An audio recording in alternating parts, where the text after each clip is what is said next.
राज्यसभा चुनाव को लेकर बीजेपी से इस वक्त की बड़ी खबर है। घनश्याम तिवाड़ी बीजेपी से राज्यसभा के उम्मीदवार होंगे और घनश्याम तिवाड़ी विधायी कार्यवाही के बेहतरीन जानकारों में से मेरी सहयोगी और दिल्ली न्यूज एडिटर अदिति नागर जुड़ गए हैं। अदिति, घनश्याम तिवाड़ी को राज्यसभा भेजकर बीजेपी एक बड़ा संदेश राजस्थान में दे रही है। देखिए, बहुत जद्दोजहद और तमाम बातों के बाद घनश्याम तिवाड़ी पर नाम आया। हालांकि इस बीच में सुनील जाखड़ से लेकर तमाम लोगों के नाम जरूर चल रहे थे, लेकिन अभी जो एक पुख्ता सीट है उस पर घनश्याम तिवाड़ी और यहाँ तक कि विजेंद्र किसी एक भाजपा के बड़े नेता के घर पर अभी जब हम वहाँ पर बात कर रहे हैं तो वो फॉर्म भराया जा रहा है। वहाँ पर फॉर्म बनाया जा रहा है, उनकी तमाम तैयारियां की जा रही हैं। आपको बता दें कि घनश्याम तिवाड़ी की घर वापसी हुई थी। पहले उन्होंने अलग पार्टी बनाई थी, तमाम चीजें थी, हम सबको पता है। और घनश्याम तिवाड़ी के ऊपर इनडिसिप्लिन एक्शन से लेकर तमाम सारी बातें रही थी। घनश्याम तिवाड़ी लंबे समय के बाद करीबन 2020 में वापस वो आए थे और अब उनको, और अगर हम तस्वीरें भी देखें तो सतीश पूनिया जी ने उनको वापस से घर वापसी कराई थी, तमाम चीजें थी और अब उनको राज्यसभा भेजा जा रहा है। मुझे यहाँ पे किरोड़ी मीना जी का भी याद आता है, वो 2018 में उनको राज्यसभा भेजा गया था और अब घनश्याम तिवाड़ी जा रहे हैं। ब्राह्मण चेहरा है और बहुत लंबे समय से वो नाराज थे तमाम चीजों से लेकर, लेकिन फिलहाल ये बताया जा रहा है कि घनश्याम तिवाड़ी को अब भाजपा ने चुन लिया, उनका नाम तय हो चुका है। वो अभी फिलहाल फॉर्म भर रहे हैं और राजस्थान से जो एक सीट है जो पुख्ता है भाजपा की, उससे घनश्याम तिवाड़ी राज्यसभा भेजे जा रहे हैं। जी बिल्कुल अदिति, और जिस तरीके से हम राजस्थान की सियासत को समझते हैं तो अमूमन हम देखते थे कि राजस्थान में बीजेपी के प्रदेश अध्यक्ष की सीट पर ज्यादातर ब्राह्मण रहे हैं, लेकिन अभी जाट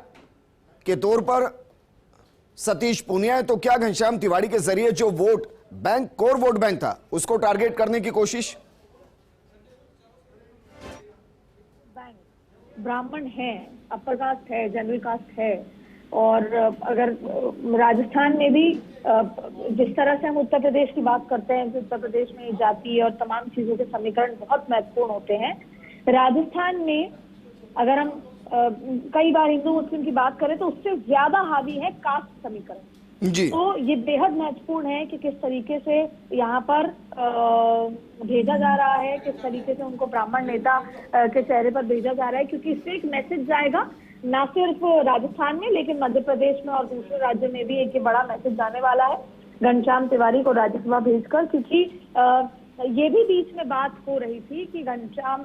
ब्राह्मण कोई एक बड़ा चेहरा चाहे उत्तर प्रदेश में चाहे राजस्थान में प्रदेश अध्यक्ष के तौर पे भी लाना होगा, क्योंकि हमें उनका रिप्रेजेंटेशन बढ़ाना होगा। लेकिन शायद उसकी एक शुरुआत यहाँ पर जरूर है कि घनश्याम तिवाड़ी को फिलहाल राज्यसभा से भेजा जा रहा है। बात करेंगे पूरे इतिहास की तो उनकी नाराजगी, कांग्रेस के साथ दामन वापस आना और तमाम चीजों के बाद अब जब घर वापसी हुई 2020 में दिसंबर में, आज 2022 में उनको राज्यसभा भेजा जा रहा है। शायद एक चीज से कई निशाने यहाँ पर साधे गए हैं। अदिति, इसके पीछे आपको बड़ा रोल किसका दिखाई दे रहा है, प्रदेश बीजेपी का या फिर आरएसएस का? देखिए, प्रदेश बीजेपी का भी रोल है, लेकिन जब ये राज्यसभा, चाहे हम कांग्रेस या बीजेपी दोनों की बात करें, तो राज्यसभा में आला कमान का दिल्ली का बहुत बड़ा रोल होता है। दिल्ली क्या तय करता है, दिल्ली क्या सोचता है, चाहे कांग्रेस की बात भी हो चाहे हम बात करें बीजेपी की भी, राज्यसभा भेजे जाने से सीधा संबंध दिल्ली का होता है। जाहिर तौर पे नाम लिए गए होंगे और ऐसा नहीं है विजेंद्र, जो दूसरी सीट है बीजेपी हमेशा मानती है कि हम हारे या जीते हम खेलेंगे जरूर खेल, और ये भी माना जा रहा है कि दूसरी सीट पे हो सकता है किसी पत्रकार का भी रेज्यूमे लिया गया है, अलग अलग तरीके से जीते या ना जीते, लेकिन हम अपना कैंडिडेट जरूर जमीन पे उतारेंगे। तो ये आलाकमान दिल्ली से लगातार इस पर चर्चा हो रही है, लेकिन घनश्याम तिवाड़ी ने जो प्रदेश बीजेपी है उन्होंने उनकी ज्वाइनिंग कराई थी। आपको पता है कि जो पूर्व मुख्यमंत्री थी उनके साथ उनके अलग तरीके की कहानियां थी, तो जाहिर तौर पे उनकी तो सहमति नहीं होगी, लेकिन प्रदेश बीजेपी से मांगा गया है, संघ की भी बातचीत हुई होगी, संघ से भी राय मशवरा लिया होगा, लेकिन आखिरकार जो मोहर लगी है वो दिल्ली से ही लगी है इसको। लेकिन यहाँ पर ब्राह्मण वोट साधने को लेकर एक बड़ा जो है एक तीर से दो निशान, लेकिन सवाल यही है कि इनडिसिप्लिन एक्शन होता है। एक बार आप कांग्रेस के साथ चले जाते हो, फिर आप वापस आते हो और फिर आप राज्यसभा के सदस्य बन जाते हो, तो अलग अलग समीकरण है, अलग अलग सोच है, अलग अलग तरीके हैं, कहानियां बहुत हैं इसके पीछे जी। लेकिन अगर फिलहाल क्या देखिए दीदी, तो इसके कॉमन जरिए वोट बैंक संदेश के साथ- देने की भी कोशिश की गई है बीजेपी की तरफ से कि अगर कोई बीजेपी से छिटक कर वापस चला गया है और वापस आया है तो भी उसका महत्व पार्टी में उतना ही है जितना पहले हुआ करता था? विजय जी देखिए, जो ये अगर हम इसकी बात करें राज्यसभा की,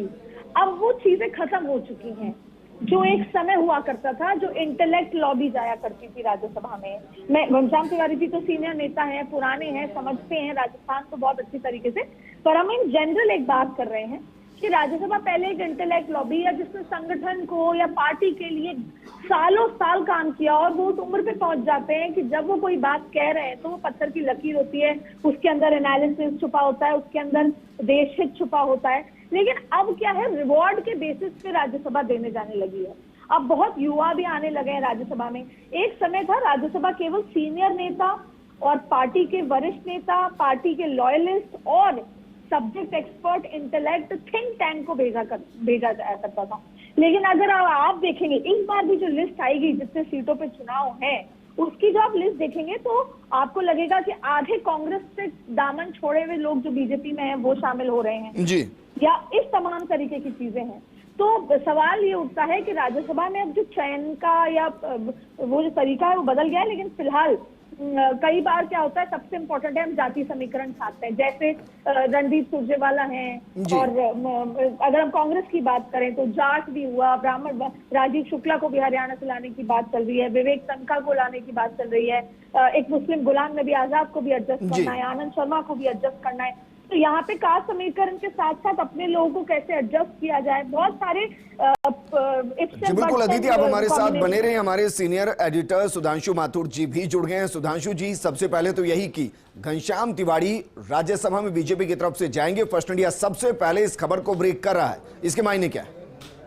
देखिए, घनश्याम तिवारी को टिकट देने का सबसे बड़ा जो मैसेज है इस स्टेट में यही जाएगा कि भारतीय जनता पार्टी, जिसको ये कहा जाता है कि वो वैश्य समाज की जो है वो हितैषी पार्टी है और सबसे ज़्यादा वैश्य समाज उससे जुड़ा हुआ रहता है, वहीं पर जो ब्राह्मणों को जो संतुलन बिठाने की बात है, तो मुझे लगता है कि घनश्याम तिवारी को टिकट देकर भारतीय जनता पार्टी ने जो जातिगत समीकरण है उसको साधने का एक प्रयास किया है। चूँकि घनश्याम तिवारी ना सिर्फ भारतीय जनता पार्टी के एक वरिष्ठ नेता रहे, बल्कि वो भैरू सिंह शेखावत के ज़माने से जो है भारतीय जनता पार्टी की एक बागडोर संभाले हुए रहे, और चूंकि ब्राह्मण होने के नाते उनको अब टिकट दिया गया है, तो मुझे लगता है कि आने वाला जो 2023 का जो चुनाव है, तो भारतीय जनता पार्टी ने इस टिकट को देकर ना सिर्फ अपनी जो आने वाले समय की जो रणनीति है, जो जातिगत समीकरण साधने की जो रणनीति है, ना सिर्फ उसकी शुरुआत कर दी है, बल्कि ब्राह्मणों को साधने का एक प्रयास जो है वो शुरू किया गया है। देखिए, अभी कुछ समय पहले उत्तर प्रदेश के अंदर चुनाव हुआ था। चुनाव से पहले लगातार जो है वो पॉलिटिकल स्ट्रीट्स के अंदर खबरें थी कि जो ब्राह्मण है वो